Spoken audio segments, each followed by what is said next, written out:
ओम शांति। आज बाबा की 18 मई 2021 की मुरली है। आज की मुरली में विशेष बाबा ने बताया कि मैं कालों का काल हूँ, महाकाल हूँ। बाबा ने कहा तुम मुझे याद करेंगे तो काल पर विजय प्राप्त कर लेंगे, यानी योग से तुम्हारी आयु लंबी होगी। और बाबा ने बताया कि देह अभिमान छोड़कर आत्म अभिमानी बनो। ये आत्म अभिमानी बनाना ये परमात्मा ही हमें सिखाते हैं और कोई भी मनुष्य ये नहीं सिखा सकते कि देही अभिमान को छोड़कर देही अभिमानी बनो। और बाबा ने बताया कि सतयुग में सुख, शांति, समृद्धि थी, सब कुछ था, लंबी उम्र भी थी, धनवान भी बहुत थे, मन से भी सुखी थे, संबंधों से भी सुखी थे, प्रकृति भी बहुत सुखदाई थी। मतलब हर प्रकार का सुख परमात्मा ने हमें दिया था। ये 5000 वर्ष पहले की बात है। तो ऐसी ही दुनिया फिर से परमात्मा स्थापन कर रहे हैं, तो हमें उनके श्रीमत पर चलना है। और बाबा ने बताया कि तुम मास्टर बीज रूप हो। मास्टर बीज रूप का अभ्यास करना है। जैसे परमात्मा इस सृष्टि के बीज हैं, तो हम बच्चे भी जो उनके साथ जुड़े हुए हैं उनको याद करते हैं डायरेक्ट। हम भी मास्टर बीज रूप हैं। तो मास्टर बीज रूप स्थिति में स्थित होने से बाबा ने कहा सर्व गुणों का अनुभव होता है। उस बीज रूप स्थिति में ज्ञान, शांति, प्रेम, सुख, आनंद, शक्ति, ये सभी गुण समाये हुए हैं। और एक गुण का अनुभव होने से सभी गुण आ जाते हैं। और बाबा ने कहा अच्छाई को धारण करो, लेकिन अच्छाई में प्रभावित नहीं होना है ना। अच्छा कर्म करना है, अच्छा बनना है, लेकिन प्रभावित नहीं होना है। और बाबा ने कहा जैसे कहावत है दुनिया में कि जिसका साथी है भगवान, उसको क्या रोकेगा आंधी और तूफान। तो आंधी और तूफान क्या है? ये माया के तूफान है। इस समय परमात्मा संगम युग पर आए हुए हैं, अपना साथ हमें दे रहे हैं। परमात्मा कहते हैं कि तुम मेरे बन जाओ, मुझे याद करो, मेरी श्रीमत का पालन करो, तो माया के तूफानों से तुम्हारी सुरक्षा हो जाएगी। तो ये विकार, ये माया, ये तूफान की तरह हैं और हम सुखी हो जाएंगे। तो परमात्मा सुख दाता है, सुख का सागर है। वो आकर हमें सुख देता है अनेक जन्मों के लिए, और अनेक जन्मों के लिए विकारों पर विजय पाना सिखाते हैं। तो इसलिए अब हमें उनका हाथ पकड़ना है, उनको ही याद करना है और उनके श्रीमत पर चलना है। तो कई जन्मों के लिए हम सुखी हो जाएंगे। अब हम विस्तार से मुरली को सुनते हैं कि बाबा ने क्या बताया। बाबा कहते हैं मीठे बच्चे, कालों का काल बाबा आया है तुम्हें काल पर जीत प्राप्त कराने। मन मना भव के मंत्र से ही तुम काल पर जीत पाएंगे। प्रश्न है, रूहानी बाप तुम रूहानी यात्रियों को कौन सी एक विशेष शिक्षा देते हैं? बाबा कहते हैं, हे रूहानी यात्री, तुम देह अभिमान छोड़कर आत्म अभिमानी बनो। रावण ने आधा कल्प से तुम्हें देह अभिमानी बनाया, अब आत्म अभिमानी बनो। ये रूहानी ज्ञान सुप्रीम रूह ही तुम्हें देता और कोई दे नहीं सकता। गीत है, ओम नमो शिवाय, ओम शांति। बच्चों ने अपने बाप की महिमा सुनी। गाया भी जाता है, ऊंचे से ऊंचा भगवान वो है सब बच्चों का बाप। बाकी जो भी हैं आपस में सब भाई भाई हैं और सबका बाप भी एक है, वो है शिव बाबा। बाबा ने समझाया, हे बच्चों, भक्ति मार्ग में तुमको दो बाप हैं, लौकिक बाप और पारलौकिक बाप। रचयिता से रचना को वर्षा मिलता है, वो है हद का वर्षा। ये है बेहद का वर्षा। बेहद का बाप तो एक ही है, जिससे बेहद का वर्षा मिलता, वो निराकार है। उनका नाम है परम पिता परमात्मा शिव। कहते भी हैं शिव परमात्माए नमः। वो है ऊंचे से ऊंचा। तुम्हारी बुद्धि चली जाती है निराकार बाप की तरफ। वो रहते हैं परम धाम में, जहां से तुम आत्माएं आती हो। बाप भी वहां ही रहते हैं। वो है ही सर्व का सदगति करने वाला। उसमें भी भारत परम पिता परमात्मा का जन्म स्थान है। वो है ही, बाबा ने कहा, शिव जयंती भी यहाँ मनाते हैं। उस रूहानी बाप को ही ज्ञान का सागर, पतित पावन, लिबरेटर, गाइड कहा जाता है। वही दुख हरता, सुख करता है। ये भारतवासी जानते हैं। बाबा ने कहा, ये दुख धाम है, भारत ही सुख धाम था। बाप बच्चों को बैठ समझाते हैं कि ये भारतवासी, तुम विश्व के मालिक थे, जबकि तुम्हारा आदि सनातन देवी देवता धर्म था। देवी देवता धर्म श्रेष्ठ, कर्म श्रेष्ठ थे। अब यह धर्म भ्रष्ट, कर्म भ्रष्ट बन गए हैं। अपने को पावन देवता कहला नहीं सकते। कलयुग अंत तक भक्ति मार्ग चलता है। इसमें ज्ञान होता नहीं। ज्ञान से होती है सदगति, यानी सुख मिलता है। सर्व का सदगति दाता बाप जब तक ना आए तब तक सदगति हो नहीं सकती।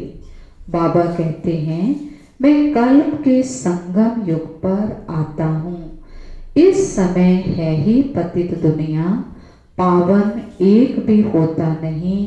भल सन्यासी पवित्र बनते हैं, परंतु फिर उनको पुनर्जन्म तो यहाँ ही लेना है। बाबा ने कहा, विकारों से जन्म लेना पड़े, वापस जाने का है नहीं।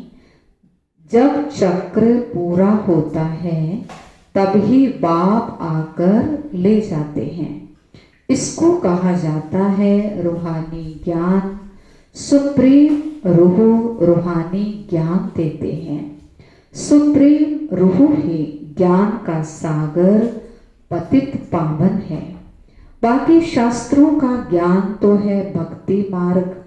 बाबा कहते हैं, यज्ञ तप तीर्थ आदि करते और ही नीचे गिरते आए हो। तुम पहले सतो प्रधान थे, भारत में पवित्रता थी तो पीस प्रॉस्पेरिटी भी थी, हेल्थ वेल्थ दोनों थे। आज से 5000 वर्ष पहले की बात है। यह भारत स्वर्ग था उस समय और कोई धर्म नहीं था, सिर्फ एक ही आदि सनातन देवी देवता धर्म था, तो परम पिता परमात्मा ने स्थापन किया। स्वर्ग की स्थापना तो वही करेंगे, मनुष्य तो कर नहीं सकते हैं। ऐसे तो नहीं कहेंगे कृष्ण रचयिता है। बाबा कहता नहीं, रचयिता एक ही निराकार शिव है, बाकी है उनकी रचना। रचयिता से ही रचना को वर्षा मिलता है। बाबा समझाते हैं, मैं तुम्हारा बेहद का बाप हूं, तुमको बेहद का वर्षा देता हूं 21 जन्म के लिए। सूर्यवंशी चंद्रवंशी पवित्र धर्म स्थापन करता हूं। ब्राह्मण धर्म है चोटी, सबसे ऊंच है रूहानी बाप। रूहों को आप समान बनाते हैं। बाप ज्ञान का सागर सुख का सागर है, तो तुमको भी बनाते हैं। भारत ही सुख धाम था, अभी तो दुख धाम है। बाप कैसे आते हैं ये किसको भी नहीं पता। सतयुग आदि से कलयुग अंत तक ये सारी हिस्ट्री ज्योग्राफी भारत की है। ये लक्ष्मी नारायण कितने हेल्दी वेल्दी थे, कभी बीमार नहीं पड़ते थे। अभी काल पर विजय पाने की शिक्षा ले रहे हैं, जिसको कालों का काल महाकाल कहा जाता है। वह तुमको काल पर विजय पहनाते हैं। नाम भी सुना है, शिवाय नमः। तुम ऐसे तो नहीं कहेंगे परमात्मा सर्वव्यापी है, कुत्ते बिल्ली में है। इसको कहा जाता है धर्म की ग्लानि। बाप की ग्लानि करते हैं, भगवान की ग्लानि करते हैं। अभी ये है कल्प का संगम समय। इस समय ही विनाश काले विपरीत बुद्धि कहा जाता है। अविनाश तो सामने खड़ा है। गीता में भी लिखा है, यादव कौरव पांडव क्या करत भय, सर्व शास्त्रमय श्रोमणी श्रीमद् भगवत गीता है। उनसे ही फिर और शास्त्र निकले हैं। तुम जानते हो गीता है डीटी धर्म का शास्त्र। बाबा कहते हैं, मैं आता हूं तुमको शूद्र से ब्राह्मण बनाता हूं, फिर सो देवी देवता बनाता हूं, फिर तुम क्षत्रिय वैश्य शूद्र बनते हो। बाबा समझाते हैं, तुम 84 जन्म कैसे लेते हो। सबसे ज्यादा जन्म जरूर वह लेते हैं जो पहले पहले सतयुग में आते हैं। मैक्सिमम 84 जन्म लिए हैं। तुम भारतवासियों ने कम से कम 1 जन्म लेते हैं। ये भी बाबा ही बैठ समझाते हैं। बाप बिना किसको ज्ञान का सागर नहीं कहा जाता। पतित पावन ज्ञान का सागर कहने से बुद्धि ऊपर चली जाती है। बाप ही सबको लिबरेट कर वापस ले जाते हैं घर। सर्व का सदगति दाता एक बाप है। अच्छा, फिर सर्व की दुर्गति कैसे होती है, कौन करता है। सदगति सतयुग को, दुर्गति कलयुग को कहा जाता है। बाबा कहते हैं, मैं कल्प कल्प तुम बच्चों को आकर सदगति देता हूँ। तुम बच्चे सारे वर्ल्ड की हिस्ट्री ज्योग्राफी जानते हो। स्कूलों में तो आधी हिस्ट्री ज्योग्राफी सिखाते हैं। सतयुग त्रेता में कौन कौन राज्य करते थे किसको नहीं पता। चित्र तो बरोबर है। ये लक्ष्मी नारायण राज्य करते थे। कितना समय वो राजधानी चली तुम बता सकते हो। क्रिश्चियन डिनाइस्टी 2000 वर्ष चली। बौद्ध डिनाइस्टी इतना समय चली। इस्लामी इतना समय। उनके आगे फिर चंद्रवंशी थे जो 1250 वर्ष चले। सतयुग त्रेता में सूर्यवंशी चंद्रवंशी ही थे और कोई धर्म नहीं था। तुम ही सूर्यवंशी चंद्रवंशी बनते हो और फिर से बने हो ब्राह्मण वंशी। ये सारा नाटक भारत पर ही बना है। भारत ही नरक और स्वर्ग बनता है और धर्म वालों के लिए नहीं कहेंगे। वह तो स्वर्ग में होते ही नहीं। कोई मरता है तो कहते हैं स्वर्गवासी हुआ, परंतु समझते नहीं नरकवासियों को तो नरक में ही जन्म लेना पड़े। स्वर्गवासी स्वर्ग में ही पुनर्जन्म लेंगे। तुम बच्चे समझते हो ये लक्ष्मी नारायण स्वर्गवासी थे। उन्होंने ये राजधानी कैसे पाई? लाखों वर्ष की बात तो याद रह ना सके। सतयुग में ये शास्त्र आदि होते नहीं। ये सारी भक्ति की सामग्री है। सीढ़ी नीचे उतरनी ही है।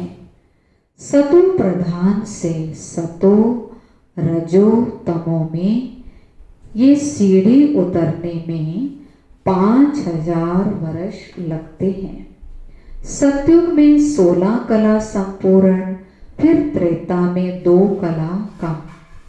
आत्मा में चांदी की खाद पड़ी। कॉपर एज में आए तो कॉपर की खाद पड़ी। इस समय बिल्कुल ही तमो प्रधान है। आत्मा में ही खाद पड़ती है विकारों की। तुम ही पूरे 84 जन्म लेते हो। ये रूहानी बाप शिव बाबा आकर रूहानी बच्चों को समझाते हैं तुमको अब आत्म अभिमानी बनना है। रावण की परवेशता होने से सब देह अभिमानी बन जाते हैं। अब अपने को आत्मा समझना है। तुम ही 84 जन्म लेकर भिन्न भिन्न पार्ट बजाते आए हो। अब 84 का चक्र पूरा हुआ। अब तो शरीर भी जड़ जड़ीभूत हो गया है। द्वापर से रावण राज्य होता है। सतयुग में है राम राज्य। सतयुग में तुम आत्म अभिमानी थे। द्वापर कलयुग में तुम देह अभिमानी बन जाते हो। ना आत्मा को ना परमात्मा को जानते हो। बाबा समझाते हैं आत्मा एक स्टार है। प्रकृति के बीच में चमकता है अजब सितारा। उनको सिवाय दिव्य दृष्टि के देखा नहीं जा सकता। ये बिल्कुल ही सूक्ष्म है। आत्मा ही एक शरीर छोड़ दूसरा लेती है। हम आत्मा ने 84 जन्म लिए हैं। परम पिता परमात्मा भी बिंदी है। उनको ही ज्ञान का सागर, पतित पावन, नॉलेजफुल कहा जाता।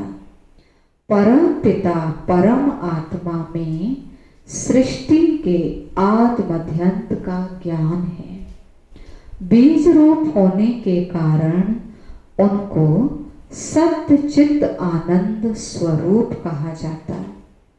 बाप में जो ज्ञान है वह जरूर सुनाना पड़े। ये है स्पिरिचुअल नॉलेज। सब रूहों का बाप आकर रूहों को पढ़ाते हैं, वह जरूर सुनाना पड़े। ये है स्पिरिचुअल नॉलेज। सब रूहों का बाप वही नॉलेजफुल है। रूहों का बाप यानी रूहानी पिता, परम पिता परमात्मा, तो वही नॉलेजफुल है। बाबा ही आकर स्वर्ग के रचना रचते हैं, तुमको स्वर्ग का लायक बनाते हैं। ये सृष्टि चक्र का राज कोई मनुष्य नहीं जानते। बाप को ही ना जानने के कारण भारत का ये हाल हुआ है। भारत में पवित्रता थी तो पीस प्रॉस्पेरिटी थी। अभी तो है ही नरक, फिर कोई स्वर्ग में जा कैसे सकता है। बिल्कुल ही पत्थर बुद्धि हो गए हैं।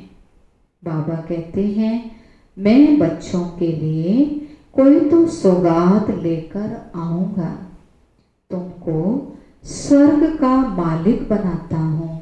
जिन्होंने कलर पहले वर्षा लिया है वही बाबा से अभी भी लेंगे, मनुष्य से देवता बनेंगे। वास्तव में प्रजापिता ब्रह्मा के तो 100 बच्चे हैं। अब ब्रह्मा द्वारा शिव बाबा रचना रच रहे हैं। ब्रह्मा कुमार कुमारी बनते जाते हैं। शिव बाबा से वर्षा लेने के लिए पुरुषार्थ करना है। तमो प्रधान से सतो प्रधान बनना है। बाबा कहते हैं बच्चों मुझे याद करो तो तुम्हारे सब विक्रम विनाश होंगे। ये स्पिरिचुअल नॉलेज सिवाय बाप के और कोई नहीं दे सकता। रूहानी बाप ही रूहों को नॉलेज देते हैं। तुम रूहानी यात्रा करते हो, देह अभिमान को छोड़कर आत्म अभिमानी बनते हो। आत्मा अविनाशी है। आत्मा में ही पार्ट भरा हुआ है। आत्मा कैसे 84 जन्मों का पार्ट बजाती है। अब मालूम पड़ा है हम सूर्यवंशी थे, फिर चंद्रवंशी बने, फिर हमको सूर्यवंशी बनना है। अभी बाप सतो प्रधान बनने की शिक्षा देते हैं। बाबा कहते हैं मुझे याद करो। भगवानों वाच, गीता का भगवान शिव बाबा है, ना कि श्री कृष्ण। कृष्ण की आत्मा भी अभी परमात्मा बाप से सीख रही है, पढ़ाई पढ़ रही है, फिर सतयुग में जाकर श्री कृष्ण बनेगी। तो इसलिए परमात्मा भगवान शिव है, शिव बाबा है, ना कि श्री कृष्ण। तो गीता का ज्ञान परमात्मा देते हैं, निराकार परमात्मा, ज्योति बिंदु, ना कि देहधारी श्री कृष्ण देते हैं। तो बाबा ने कहा इस बात को समझना है और सभी को समझाना है ये बात, ताकि सभी आत्माएं परमात्मा निराकार से जुड़ जाएं और उनसे सुख शांति समृद्धि का वर्षा प्राप्त करें। अच्छा, मीठे मीठे सिकलधे बच्चों प्रति माता पिता बाप दादा का याद प्यार और गुड मॉर्निंग। रूहानी बाप की रूहानी बच्चों को नमस्ते। हम रूहानी बच्चों की रूहानी बाप दादा को नमस्ते नमस्ते। Diamond morning, good morning. धारणा के लिए मुख्य सार बताया बाबा ने। रूहानी यात्रा करनी और करानी है। स्वयं को सतो प्रधान बनाने के लिए एक बाप को याद करना है। आत्म अभिमानी बनने का पूरा पूरा पुरुषार्थ करना है। काल पर विजय पाने के लिए बाप की शिक्षा को ध्यान पर रखना है। अपने को रूह समझ रूहों को ज्ञान देना है। वरदान दिया बाबा ने,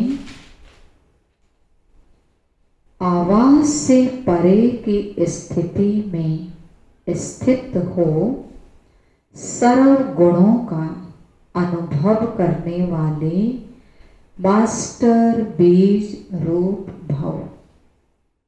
आवाज से परे की स्थिति में स्थित हो सर्व गुणों का अनुभव करने वाले मास्टर बीज रूप भव। जैसे बीज में सारा वृक्ष समाया हुआ होता है, वैसे ही आवाज से परे की स्थिति में संगम युग के सर्व विशेष गुण अनुभव में आते हैं।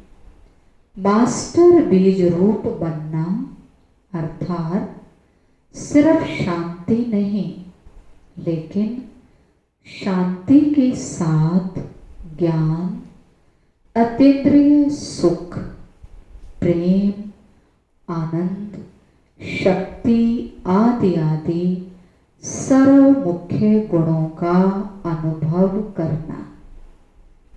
ये अनुभव सिर्फ स्वयं को नहीं होता, लेकिन अन्य आत्माएं भी उनके चेहरे से सर्व गुणों का अनुभव करती हैं।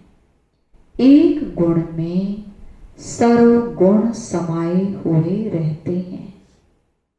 स्लोगन है, अच्छाई धारण करो लेकिन अच्छाई में प्रभावित नहीं हो जाओ।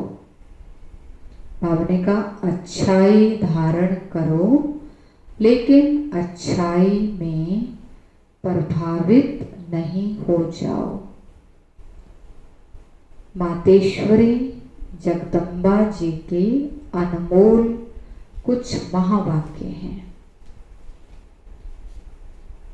जिसका साथी भगवान है, उनको क्या रोकेगा आंधी और तूफान। जिसका साथी भगवान है, उसको क्या रोकेगा आंधी और तूफान।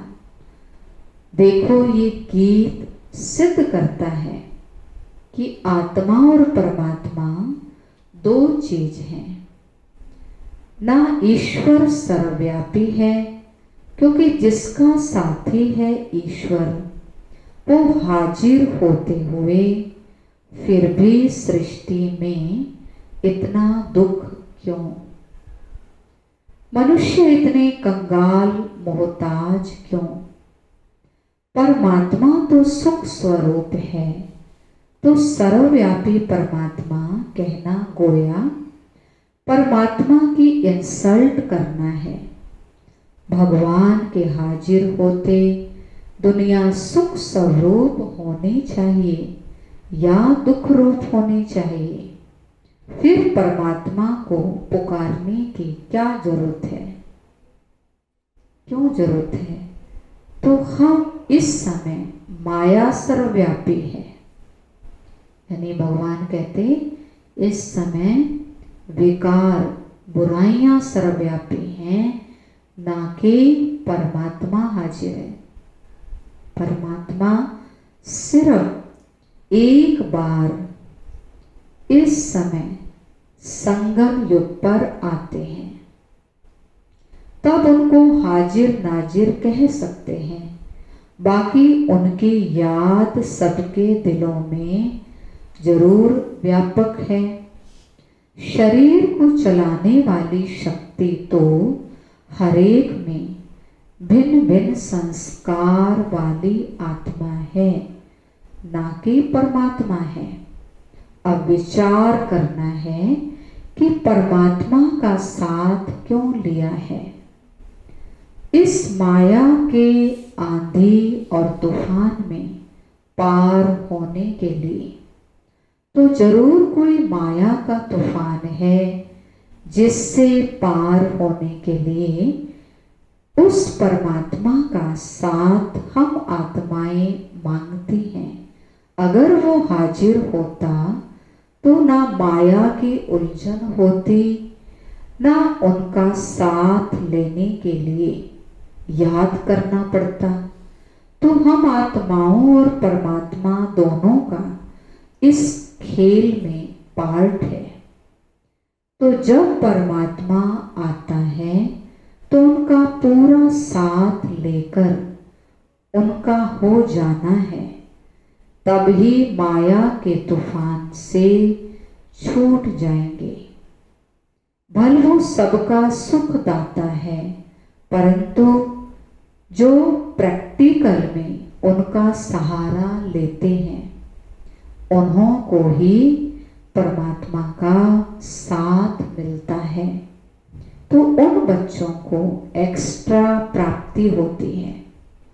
भले वो दुनिया के अंदर आकर उपस्थित हुआ है, परंतु ओहो आश्चर्यवत दुनिया इनको ना जानने के कारण इनका साथ नहीं लेती है।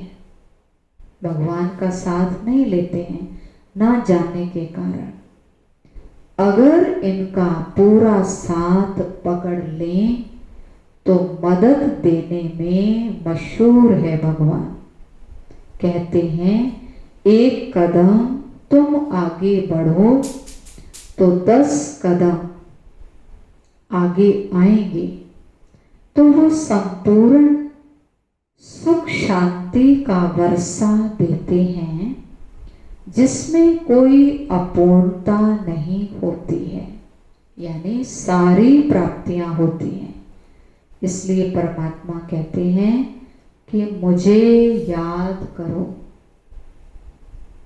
तो संपूर्ण प्राप्तियां सर्व सुख अनेक जन्मों के लिए हो जाएंगे। अच्छा, ओम शांति।